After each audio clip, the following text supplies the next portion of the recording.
Choosing the wrong interpreter can lead to vital miscommunication errors and costly mistakes. In this video, I'm going to talk about how to avoid those pitfalls completely. At Taika Translations, we've worked with companies like Apple, Dell, United States Air Force, Department of Energy, and NOAA Weather, working through the intricacies of international communication. And we've learned to avoid these pitfalls all along the way. And that's what I'm going to talk about in this video to help you transcend that boundary and make sure that your next hire in the interpretation field is the right one. The first step in the process to understanding what interpreter you need is to understand what type of interpretation you need. And the three main types: consecutive, simultaneous, and whisper interpretation. So whenever you talk to a company like ours, or you're talking to project managers, they're going to ask you this question first: what type of translation do you need? And consecutive is simply a speaker speaks, and then the interpreter talks after the speaker speaks, and then he speaks again, and the interpreter talks after he speaks again. Simultaneous is simply simultaneous. He's talking and the interpreter is talking at the exact same time, normally in a microphone or the headset, and the people in the audience who speak that language have that headset on and they're listening in. And then the third type is whisper interpretation, where, for example, there's some executives in a meeting and they're all sitting in a big auditorium and they have their individual interpreters, or maybe some delegates from the Department of State or from different countries, where they're sitting in the meeting and they are having the interpreters in their specific languages sitting next to them, whispering the interpretation to them as the speaker is giving the presentation. Along with that, understanding what special dialect or language pair you're going to need is critical. For instance, you might have Spanish, but you need to know what Spanish it is. Is this Spanish from Spain, or is this Spanish from Mexico? Or Portuguese, is it Brazilian Portuguese, or is it a dialect of Portuguese? Or what about Capo Verdean Creole or Haitian Creole? And there's all of these nuances inside of the language pairs that you need to know the intricacies of in order to make sure you select the correct interpreter that has the correct experience.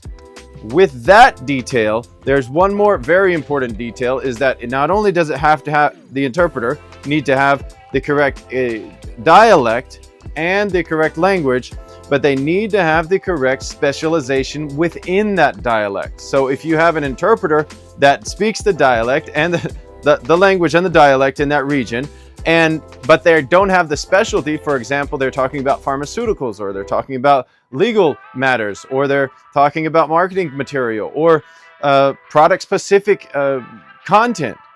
Well, you have to have an interpreter that speaks that content language, or you're going to be, again, having those miscommunication errors that are going to lead to unhappy clients, or yourself being unhappy because you just simply don't get the information that you need as you're working through the process of communicating with these international entities.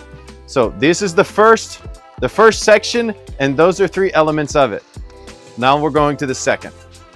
The second thing you need to be aware of when you're selecting or hiring an interpreter is selecting an interpreter that has the correct qualifications. Well, I have a friend and they speak this language. Is that enough? The answer to that question plainly is no.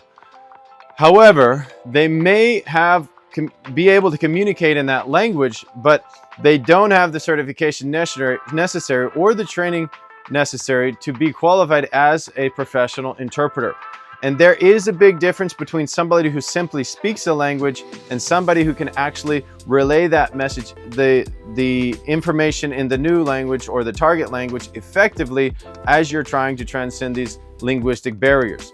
So you might have somebody who speaks, maybe a friend of yours who speaks the language, and you say, hey, you speak this language, my client or my counterpart speaks this same language as you do. Can you interpret this meaning for us? And a lot of times the answer to that question, they might, well, maybe I can. And that's true. Maybe they can. But if you're going to a critical situation and you need to make sure that things are done right and on time, and to make sure that you don't have any problems when everybody shows up for the meeting, you need to make sure that you have a correct interpreter with the correct language, with the correct dialect, with the correct specialty knowledge, with the correct accreditations. Because becoming an interpreter isn't simply, oh, I learned another language from my birth. There's an academic process that professional interpreters go through to become great linguists. And that's not fast and it's not easy. And so I want to stress the point that you can't just select somebody you know who knows a language. That's not enough. You need to select somebody who actually has accreditations in that field and that they know the specialty language and the specialty industry specific information, and that they have the experience or credentials necessary to be able to interpret. Because in some situations, the information is not critical and you don't need that vital specific information, that industry specific knowledge.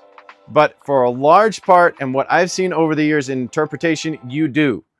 And having that professional interpreter versus having a machine or versus having a friend is key in being able to have a positive experience for everybody involved. So I want to stress the point that don't just grab your friend and drag him into a meeting. Hire an interpreter that has the credentials, that knows what they're doing, that's been through the academic and formal training, and that has a track record of being able to do the work of interpreting in that language and has done it a few times recently. Somebody who did it once or 3 times 15, 20 years ago, that's not recent enough. There's a lot of changes that have happened in the recent years, and terminology differences and dialogue differences and even cultural phrases that are not used anymore. Just think about some of the phrases that you used to use when you were younger or when you were a kid. And now a lot of those you don't use anymore. The same goes in the interpretation field, and the interpreter is going to be able to, especially the professional interpreter, is going to be able to help you understand which ones you should be using, which ones you should be using, which ones are appropriate for your scenario. The third thing you have to know about selecting the correct interpreter is cultural adaptability. Cultural competence is what we call it. In different cultures, they react to different values in a different way. And your interpreter, if they're not a professional interpreter and they haven't been exposed to that environment recently, for example, when the scenario where you just choose your friend, maybe they've lived in the United States for the past 15 years, but they still speak that language really well, but they haven't been in that culture recently, and you have to deal with people from that culture, that cultural competence may mean all the difference between you making your business deal, communicating effectively, or helping a team member perform, or a government official understand the information that you're trying to relay. And to the extent that you violate the cultural competency rules, you limit your ability to connect with your audience, connect with the people in the other country or in the other language, and be able to truly have the clear, concise, and connecting communication that you desire to have, so that you can move your deals forward, your projects forward, your delegation forward, or whatever it may be. So cultural competence is key, and you've got to make sure that you've made darn sure that when you're getting your interpreter to come into the meeting, that they understand the exact culture that you're dealing with. So a good example of this is our Middle Eastern friends. They've got a vastly different culture than the westernized United States has. And when you get an interpreter that has to transcend those boundaries, they have to be very sensitive to those communication nuances. And this is no difference, but whether they're Eastern Europeans or whether they're in the Western Europeans, there's a lot of similarities between the Western United States, but there are some very clear differences. And if you don't know those, an interpreter or somebody who is in the United States, they just from the United States and has been there a long time, they might accidentally transgress, I don't know what a better way to put that is, or they might accidentally stumble over and not even know that they've done a culture misappropriation in the area that they're communicating in, and even offended the audience that they're communicating to. And that's a big problem, especially if you're trying to connect and trying to move things forward with your audience. So cultural competence is the rule. Make sure you get an interpreter that has the cultural competence in and experience with the culture that you're dealing with, to make sure that when as you communicate to that audience, that you connect, that you resonate and that they feel that you've respected them and are very cultural aware, so that they can feel and resonate with your material, and you can move your life and that situation forward that you're trying to move. The fourth thing you have to do when working with interpreters is deal with the scheduling and availability. Not all interpreters are going to be available all the time. Just because somebody speaks a language doesn't mean they're going to be available to interpret for you, or they're going to be prepared. Interpreting takes preparation.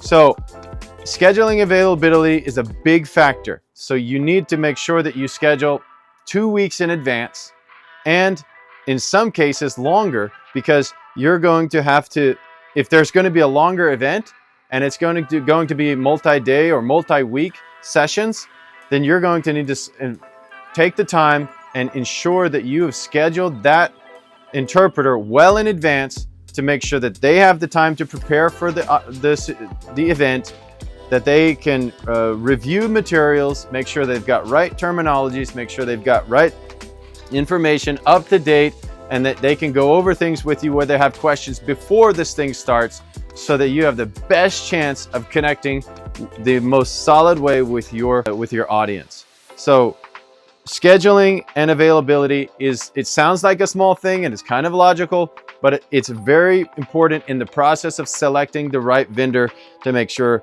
all of those nuances are taken care of throughout the process. Of course, there could be the location of your event. It might not be local. Maybe it's some events like we've quoted in Hawaii, and that we need to have 10 or 12 interpreters, and they're all dislocated in a location, and they're going to be there for 2 or 3 weeks.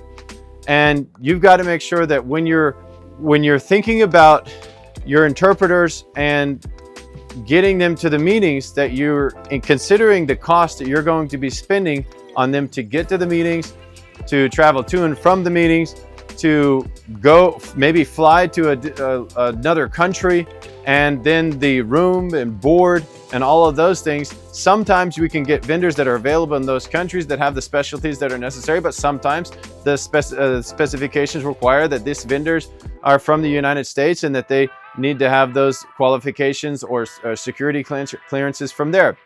So there's a lot of nuances to the travel portion of this, and I want to make sure that I don't minimize it, because it is really important. A general rule of thumb: give the interpreter 2 weeks notice if it's just going to be a couple hour gig during the day. But if it's going to be anything longer than that, you really want to give the interpreter as much foreknowledge as possible, so that you can make sure that everything is going to go well during this interpretation, during your event. The other thing relating to this section, and this is number 4, so I'm trying to keep everything in chronological order here. Number 4 is backup. So along with availability and scheduling, you need to have a backup.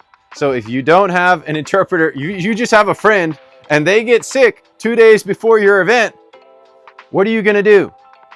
You've got to have a backup. And that's what over the years we've learned, is make sure that every single event, every single interpreting event has a backup. Because if you don't, you're going to be, like we say in the South, up a creek without a paddle. And you're not going to have the person on site, and everything else depends on this person being able to communicate clearly. And they don't show up, or they get sick, or one of their children gets sick and they can't come, or life happens. So having a backup is key. So I know this sounds complicated, and I hope I'm not discouraging anyone out there, but these steps really have to be followed. And these are really the steps that the translation companies just like ours take when we're dealing with interpretation requests.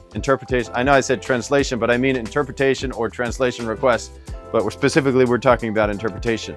These are really the steps that we take when we deal with interpretation requests, because if you don't, these are tried by fire. If you don't, it will turn out very, very poorly. So Taika Translations hasn't developed the reputation that it has over the years by making mistakes often in this area. But when we've found a way to plan around and make sure that the next time that situation could occur, that we mitigate that issue. So scheduling availability. I hope this makes it clear on that section. And now we're going to the next one. So the fifth consideration is cost. Interpreters don't all cost the same, and not all events cost the same. Every single event, and this is what makes interpretation sometimes difficult, is that the event, the location of the event, the language, the dialect, the duration, all of these elements of the event have specific costs attached to them. And specific interpreters that have specific qualifications also have specific costs attached to those interpreters or to those qualifications. And so when you're working through the process of getting the right interpreter for your situation, budgeting and rates and additional costs are all something that you have to be very, very aware of. So there may be additional costs to drive 2 or 3 hours to get to a location. There may be, and by the way, the person has to drive there and they have to drive back. And they're doing this all for your benefit, which means you need to pay for the time that they get to the event and then they get back from the event, or figure out some kind of a compensation for that, or find an interpreter that's closer. And these are all small nuances, but they make a big difference on the price of the interpretation. How many hours is the interpretation event going to be? So if I have an event and I have a language, do I just need one vendor to service that language?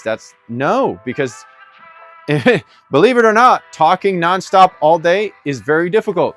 And the interpreter will get tired after hours of communication. So you need to have multiple interpreters on site, and that's going to incur other costs. So their travel costs, their time cost, what are they going to eat? Where are they going to stay if they're going to be there 4 or 5 days? There's a lot of considerations of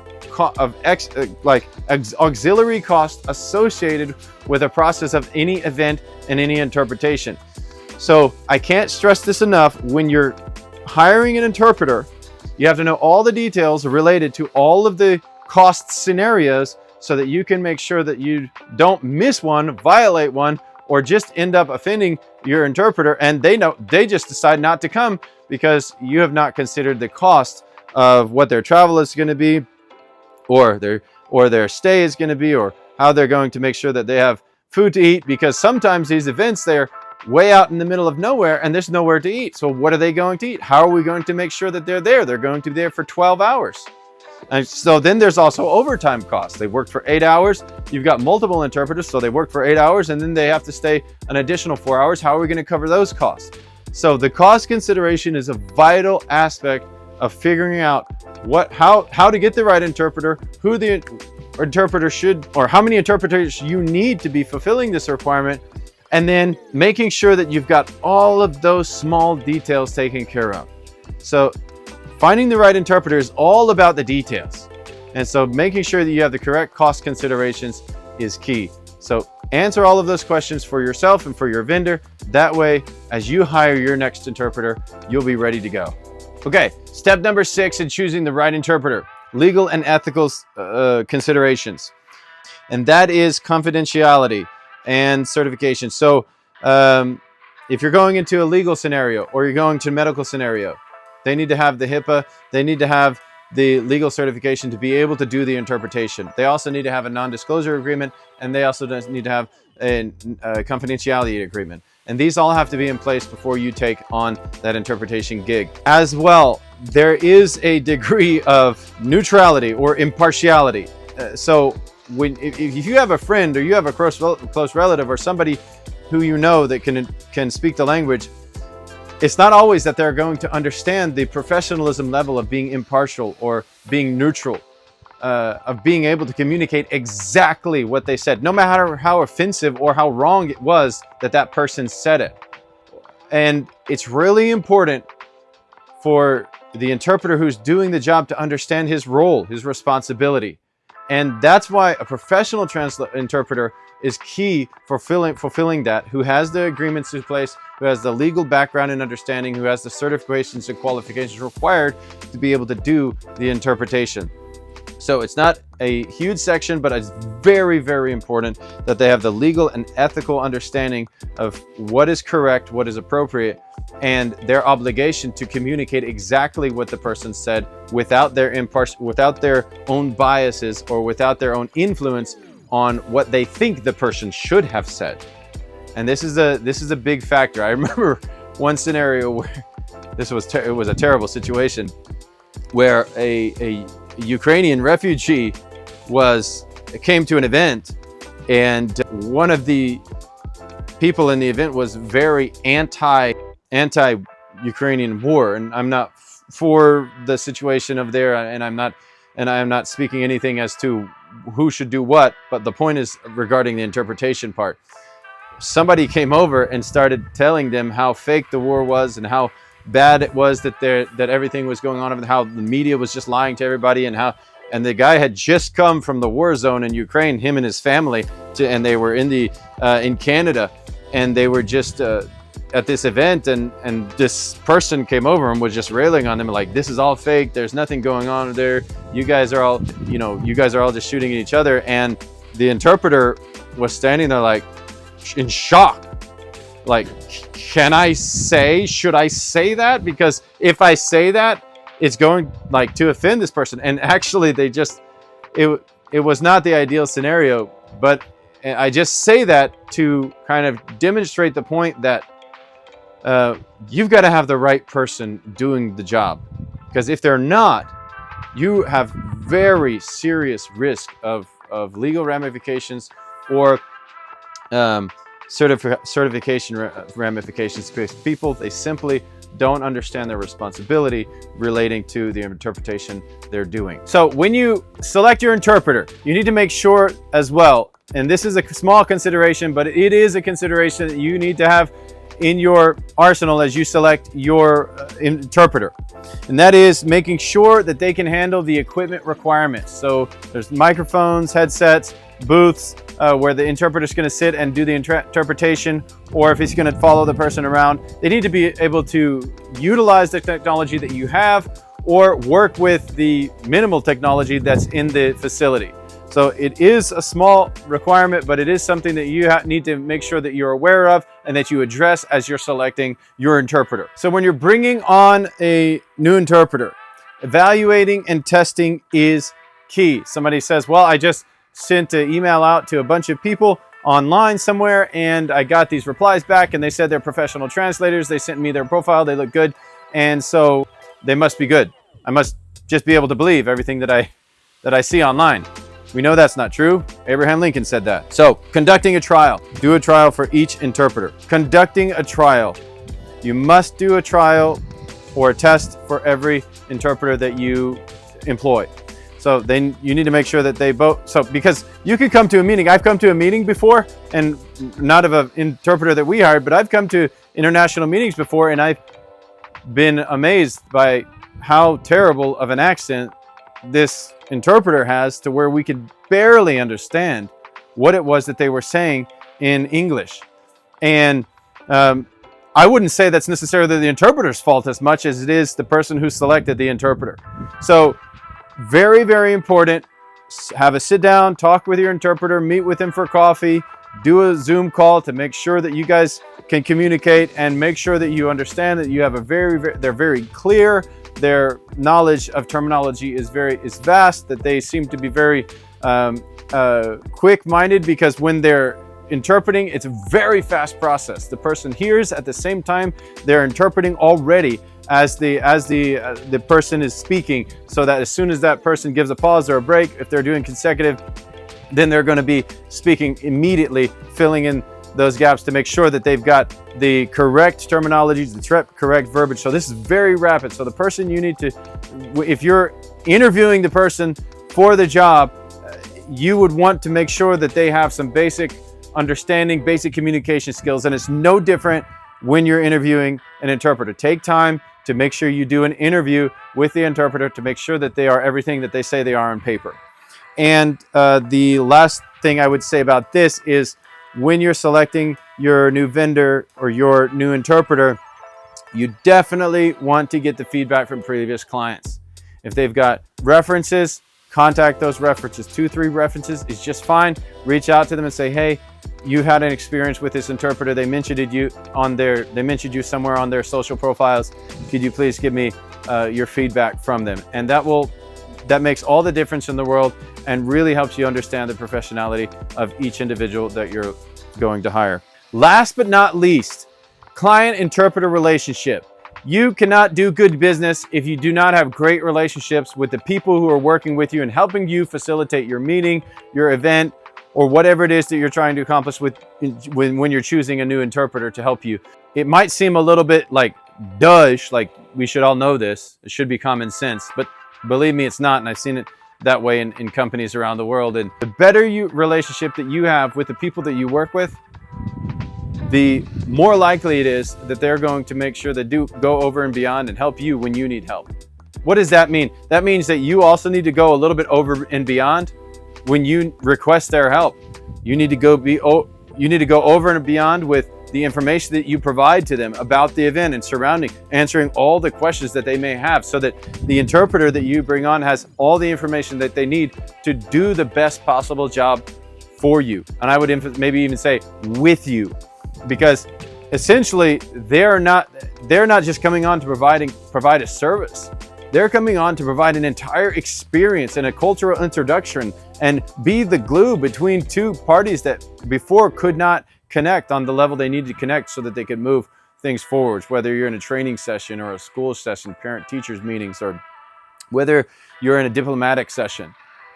It's so important to choose a vendor in the interpretation space that you can connect with, that you can communicate very easily with, that you can set expectations, they understand the expectations, you understand that they actually understand the expectations, you let them know what your actual goal is for the whole event, so that as they're doing their communication, they kind of can weave your goals into that communication, because it's not simply a word for word transition. This is an entire relationship and a worldview, even in that sense, that you're transferring information through to other cultures so that you can make sure that you're getting the best resonation with your audience.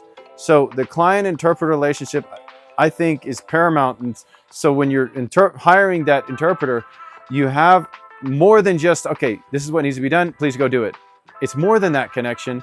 It's actually a very reciprocal connection where you're providing the information. They may have asked a lot of questions, but at the same time, after we get through that aspect of all this massive information exchange, they're able to very correctly facilitate everything you want to say with the meaning, value, and the cultural significance that you had planned out. And this is one thing I cannot emphasize enough: ongoing support for your meetings. So if you have the need for an interpreter, it's likely that this is not the only time you're going to have a need for interpretation.